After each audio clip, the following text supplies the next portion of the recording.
Et pour aborder cette réflexion, on ne peut pas faire l'économie, vous voyez, de réfléchir à cette image qui est le portrait, ou du moins la sculpture, la représentation de Socrate, qui était située sur le frontispice du temple de Delphes. Et cette fameuse réflexion de Socrate qui est « connais-toi toi-même et tu connaîtras l'univers des dieux », n'est à mon sens pas un encouragement d'une connaissance psychologique de soi, mais me semble-t-il plutôt un rappel à l'ordre. Et c'est ce rappel à l'ordre que j'aimerais développer ici. En fait, ce rappel à l'ordre et cette devise delphique a pour but de nous faire comprendre et nous faire prendre conscience de nos propres limites. Pour les philosophes grecs, la connaissance de soi est synonyme de sagesse. Elle permet en effet à un individu de prendre conscience de ses propres limites, de se libérer de ses défauts et développer ses qualités. Et en faisant abstraction de tout ce qui est dans le « je », n'est pas personnel, c'est-à-dire dans cette recherche vraiment intime de soi, de se comprendre soi-même, de finalement se libérer et trouver sa véritable identité. Et au fond, c'est un appel à la liberté personnelle. Donc nos 5 sens sont d'une part des outils de prise de conscience avec le monde extérieur et d'autre part des outils de connaissance de soi. Ils sont des outils de la sensibilité, de la créativité, de l'émotion et nécessitent de les entretenir pour les perfectionner. En fait, on pourrait même se définir qu'est-ce qu'on serait sans ces 5 sens. On pourrait se poser la question, qu'est-ce qui vraiment ferait la différence entre quelqu'un qui n'utilise pas ses sens ou quelqu'un qui n'en a pas, et quelqu'un qui les affûte, les affine, travaille avec. En fait, je crois que pour constituer une conscience et une pensée propre, dans un sens, une pensée singulière, je veux dire une pensée autonome, on ne peut pas faire l'économie de développer ces 5 sens et d'en être conscient. C'est une forme de moteur, en fait. C'est comme une machine qui se développe quand on l'utilise, quand on est conscient de leur utilisation. On pourrait comparer d'ailleurs ce travail des sens à un travail sportif, à l'image de quelqu'un qui cultive son corps de la même façon qu'on cultive ses sens. En fait, les sens s'affinent et très clairement, ils se précisent dans l'expérience de leur utilisation. Et a posteriori, moins on les utilise, plus ils s'affaiblissent et moins on est en contact avec soi-même. Donc il a été évident que nos sens forment un tout et évidemment s'enrichissent mutuellement. Parmi les 5 sens, il y en a un en particulier dont j'aimerais vous parler, c'est celui de la vue. Vous voyez, en fait, nous avons un angle de vue au maximum, on va dire, de 110 degrés d'ouverture. Pourtant, on peut concevoir des images et avoir une pensée à 360 degrés. On peut imaginer et finalement percevoir cette vision plus large. C'est un peu ça qu'on peut évoquer avec cette réflexion autour des sens et comment de la vue on passe à la vision. Ce que j'essaye d'approfondir dans cette réflexion, c'est quand on a affiné finalement sa vision, on peut parler d'un point de vue. Avoir un point de vue sur quelque chose, c'est une vision affinée. Et c'est à partir de cette analyse, de la compréhension de ce point de vue, qu'on peut parler de vision. Dans le monde de l'entreprise, on parle avoir une vision, par exemple, de quelque chose. Et bien c'est ça, c'est-à-dire qu'à un moment donné, on a capté cette capacité de comprendre son point de vue, de l'affiner et pouvoir se projeter et avoir une vision. Finalement, c'est de passer de la connaissance intuitive à la connaissance distinctive, de l'analyse à la synthèse. Dans son désir de voir autrement, André Breton parle de ce qu'il appelle le regard de biais, c'est-à-dire regarder de côté plutôt que de regarder de face. Le principe du regard de biais est attaché à la culture du mouvement surréaliste, dont André Breton est le précurseur et le penseur. Il a produit ce qu'on appelle le manifeste du surréalisme, si vous connaissez ce livre. Et il parle du regard de biais, en fait, il parle de cette vision qu'on a de tenir compte aussi de son inconscient et d'analyser son inconscient pour avoir un regard de côté. Et finalement, à partir de la connaissance de son inconscient, de cette vision inconsciente qu'on a de soi, de pouvoir la construire et d'en faire quelque chose de constructif dans son activité professionnelle ou dans son activité humaine. Et en fait, voir autrement, c'est une redéfinition de la beauté. C'est ce qui permet de transformer son regard, de transformer ses préjugés et finalement d'apprendre à regarder. Le cubisme, c'est une vision à facettes. Il faut comprendre qu'à Paris, en 1907 et 1914, inspiré par un grand peintre, que peut-être vous connaissez la peinture, qui est Paul Cézanne,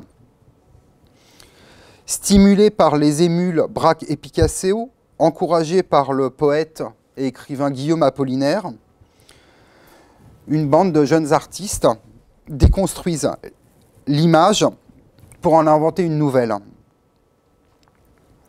On disait du cubisme au début, c'est d'ailleurs Henri Matisse, il disait « Rien que des petits cubes, voilà ce que le célèbre Matisse dit voir lorsqu'il regarde une toile de Braque ». Il faut savoir qu'à l'époque, au Salon d'automne, qui était un très grand salon de peinture tout au début du XXe siècle, en 1908, les tableaux des artistes cubistes, de Picasso, de Braque, étaient refusés. On trouvait ça invivable et inregardable. Par contre, le critique d'art Louis Vauxhall s'enthousiasme pour l'expression d'Henri Matisse à propos du cubisme et en parle bientôt à propos du Salon des Indépendants une année plus tard, en 1909. Et il définit les recherches que mènent alors deux jeunes artistes, Braque et Picasso, qui à l'époque vivent à la butte Montmartre, comme le cubisme. Et c'est à partir de ce moment-là que commence la réflexion de ces deux jeunes artistes sur comment aborder la nouvelle peinture qui va être celle qui va marquer l'histoire du XXe siècle, le cubisme. Donc, voici une peinture de Cézanne qui est présentée lors de ce salon, qui est la montagne Sainte-Victoire. Vous voyez l'architecture du tableau où, progressivement, les formes sont structurées à partir de cette fameuse citation de Cézanne, le carré, le cylindre, le tout met en perspective, la géométrisation de l'espace. Donc, entre 1907 et 1910, les artistes s'appliquent à étudier le volume de tout objet. En reniant progressivement la perspective classique, Picasso et Braque s'y emploient, inspirés par la fameuse peinture que vous voyez ici, la montagne Sainte-Victoire, et commencent à partir de cette réflexion, à élaborer un nouveau style de peinture, et donc une nouvelle vision. Voici, en 1907, un tableau qui sera le tableau manifeste de ce qu'on appelle le cubisme. Ce sont les Demoiselles d'Avignon, qui est donc peint par Pablo Picasso. Alors, ce tableau est considéré comme le point de départ et certainement celui le plus important de toute cette expérience plastique. Il représente 5 femmes, partiellement nues, comme vous voyez, devant un rideau de théâtre. Sur une scène, on imagine que ce sont des femmes installé sur un promontoire ou une scène. Vous voyez qu'il y a une coupe de fruits en premier plan qui doit être posée sur un guéridon. La particularité en fait de ce tableau, c'est que si vous le regardez bien, les personnages sont de face, en même temps vus de profil, en même temps vus de trois quarts, et qu'on a une vision finalement quasiment complète, au même moment et dans le même espace-temps, des différentes positions du corps. On remarque aussi dans ce tableau, notamment les deux femmes en haut, enfin celle du haut et celle du dessous, celle qui est assise, qu'elles portent des masques. Et il faut comprendre qu'à l'époque, une nouvelle dimension est introduite dans le monde de l'art, c'est la découverte de la culture plastique africaine. En fait, l'art nègre, par sa géométrie, sa simplification, a attiré ces artistes et ils ont commencé à intégrer cette géométrisation de l'espace qu'on retrouve dans la sculpture africaine dans leur peinture. Ce sont différentes influences qui s'entrecroisent. C'est aussi un moment de compréhension du monde. Finalement, avoir une vision, c'est s'ouvrir aussi au monde extérieur et à la complexité des différentes influences qui existent dans cette planète. Donc, enthousiaste de cette nouvelle découverte et cette façon de géométriser l'espace, de le comprendre différemment, ils poursuivent leurs expériences. Il faut comprendre que les deux chefs de file de cette expérience plastique qui dure finalement très peu de temps, on est dans un moment de à peine une petite dizaine d'années, c'est d'un dynamisme formidable à l'époque et l'art moderne est une succession comme ça d'événements qui les uns après les autres sont de plus en plus dynamiques. Les questions trouvent des réponses très rapidement et ils sont comme ça dans un moment très, très intense de production. Et donc à partir de 1910 et durant à peine 2-3 ans, il se dégage des premières influences que Cézanne a mis en place, celle de géométriser l'espace d'une manière finalement assez mécanique, pour inventer une nouvelle forme de cubisme, qu'on appellera le cubisme analytique, et qui est là vraiment une question essentielle aujourd'hui. Je pense que nous vivons tous consciemment ou inconsciemment avec cette forme de pensée qui est le cubisme analytique. C'est-à-dire que chaque sujet est vraiment représenté sous forme de facettes, observé avec de multiples points de vue en même temps. Quand vous utilisez par exemple votre ordinateur, vous avez sur l'écran un ensemble d'éléments, de dossiers, d'images, une multitude finalement de points de vue qui sont dans le même espace-temps, dans le même espace visuel et qui pourtant sont différents.